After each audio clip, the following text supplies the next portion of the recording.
Yeah, little review of the linear and quadratic functions. If I ask you to graph a line with slope negative 2/3 going through a negative 3, 1, of course the first thing you do is go to that point.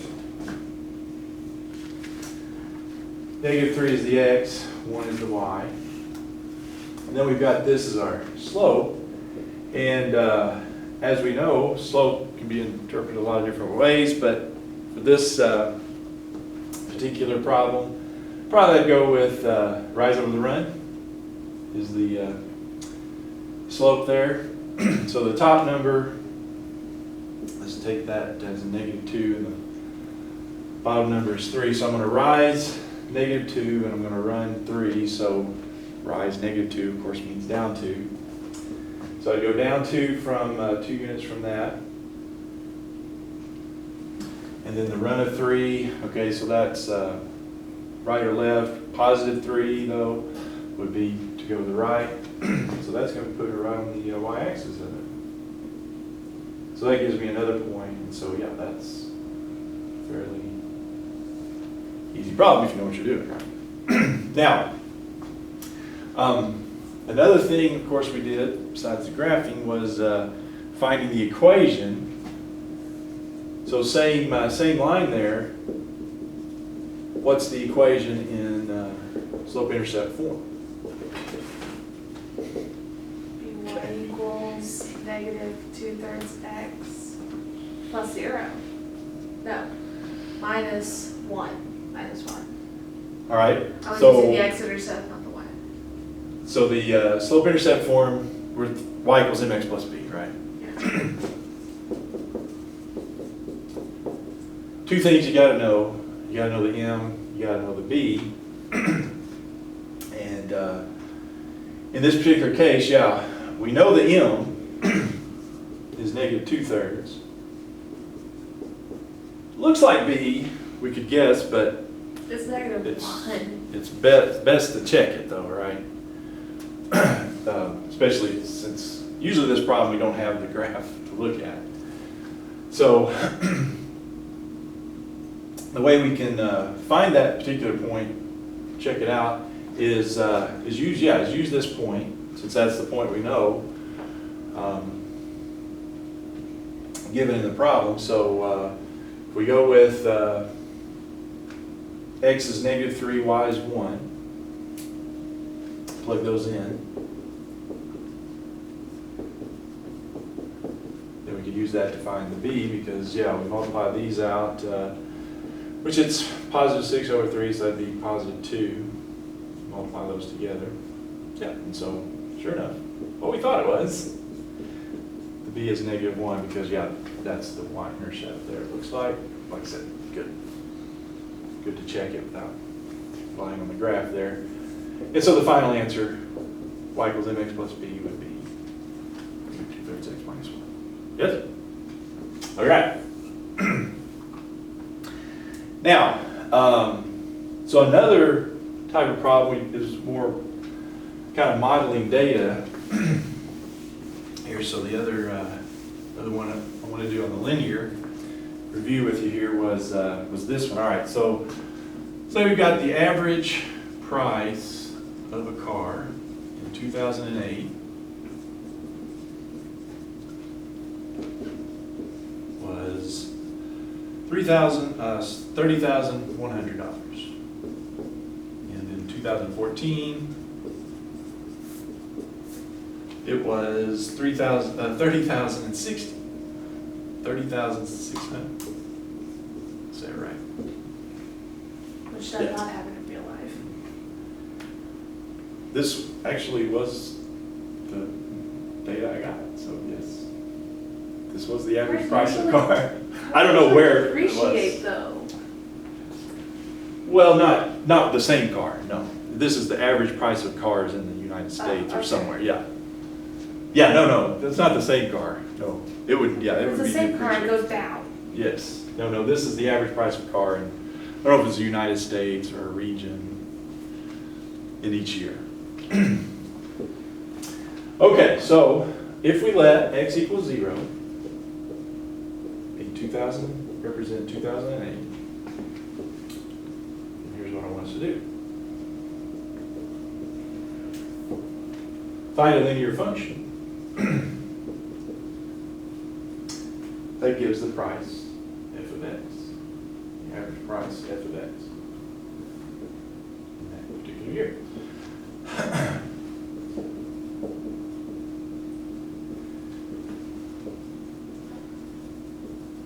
Should have written this one out on this paper. All right. So yeah, the key again, it's a linear function. So linear functions, they're the same as the slope-intercept, right? F of x equals mx plus b, that's what we want.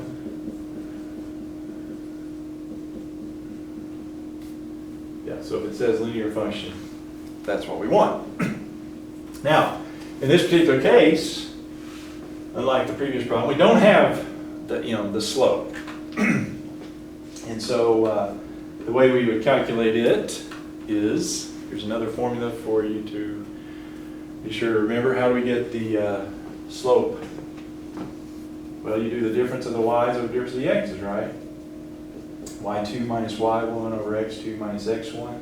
Now, in this particular case, which ones are the x's and y? Well, let's write it out. All right. So this one, I forgot my was there. So we've got 2008, 30, but I want 2008 to be 0, so that'd be 0, 30,100, right? Which that's our y-intercept then. And then the second one is, 6. so it's 2014, so if x is 0, it's 2008. Yeah, 2014 would be 6, and then the 37,600. So those are our 2 points, or our x and y values. So subtract the y's, 37,000 minus 37,600 minus 30,100, and then divide by, subtract the x's. 6 minus 0, I don't know, does that work out to be? 1250 is the total thing. What's the top? Give me the top. Do it again. 7,500 divided by 6, so that works out to be 1,250? Yeah. Okay. And so yeah, that's my m.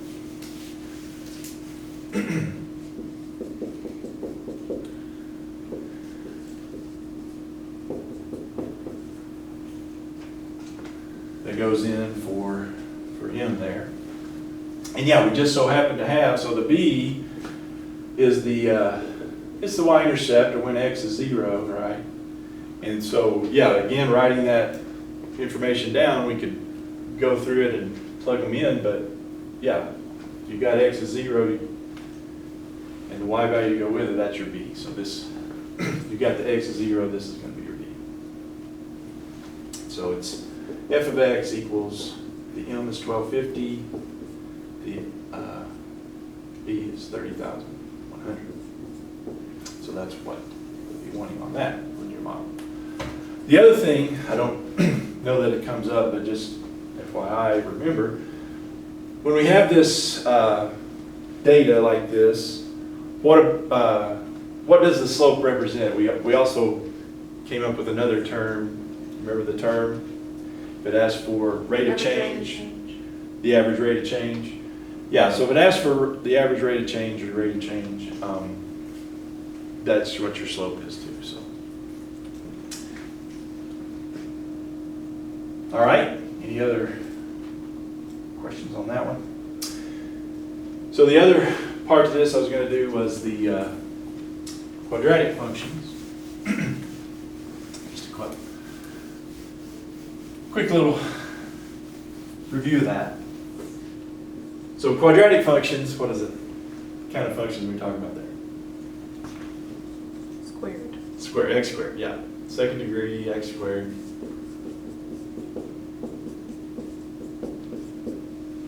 All right, so yeah, they like for you to be pretty accurate on this, and so if I want to graph, so just from the function itself, the x squared quadratic, the x squared being negative, what does that tell me? It opens downward. It's opening downward,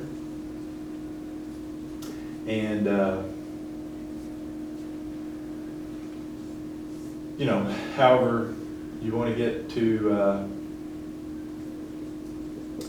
the points here, I think it's usually 3 points maybe, somehow.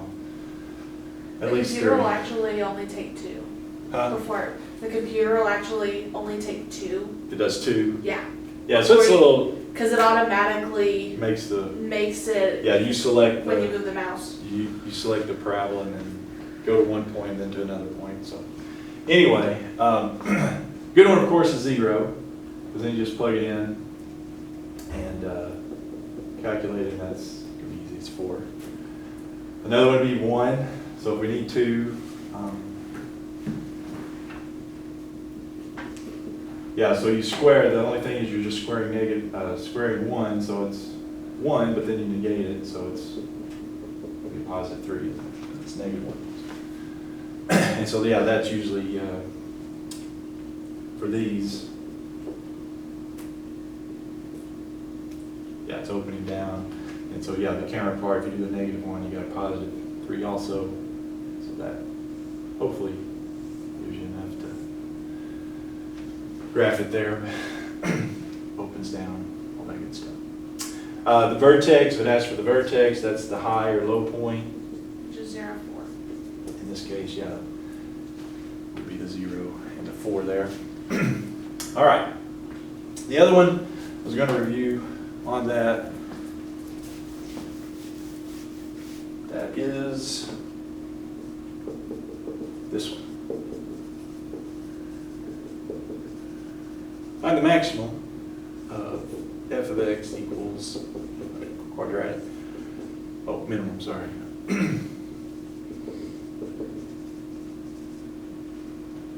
Find the minimum of f of x equals 2x squared minus 7x plus 10. Yeah, if we have an opening down parabola, we've got a maximum at the vertex. If we have an opening up parabola, which is what we have here, because right, the A is positive, suppose that A be negative there. So you have a minimum, because it opens up. So we have a minimum at the vertex here, and so I bring this up because of that formula. How do we get to the vertex of our parabola? There's a little formula, right? Negative b over 2a. H equals negative b over 2a, and H is the x-coordinate of the vertex. The k, we'll talk about that in a second. The H is negative b over 2a, so here the a is 2, the b is negative 7. So we have a negative of negative 7, positive 7 over 2 times 2, so you got 7 over 4, which is 1.75. How do we get the k? Plug that back into the original Yeah. equation. Plug in your h to the function, yeah. So that goes in for, if 1.75, you don't have to write that, but we're just going to plug that in for the x value there. So 2 times 1.75 squared minus 7 times 1.75, and then add the 10. So we got it. Choose right here.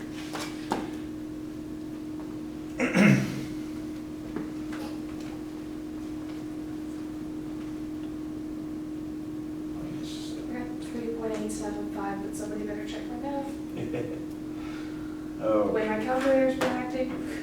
All right, so 2 times 1.75 squared minus 7 times 1.75 plus 10, 3.87. So what you got? Yes. All right. So finally, if it asks for the minimum value, minimum cost, or minimum whatever it is, it's the 3.875, right? That's our minimum. Doesn't go any lower than 3.875 in the y direction. All right. Any questions or concerns on that?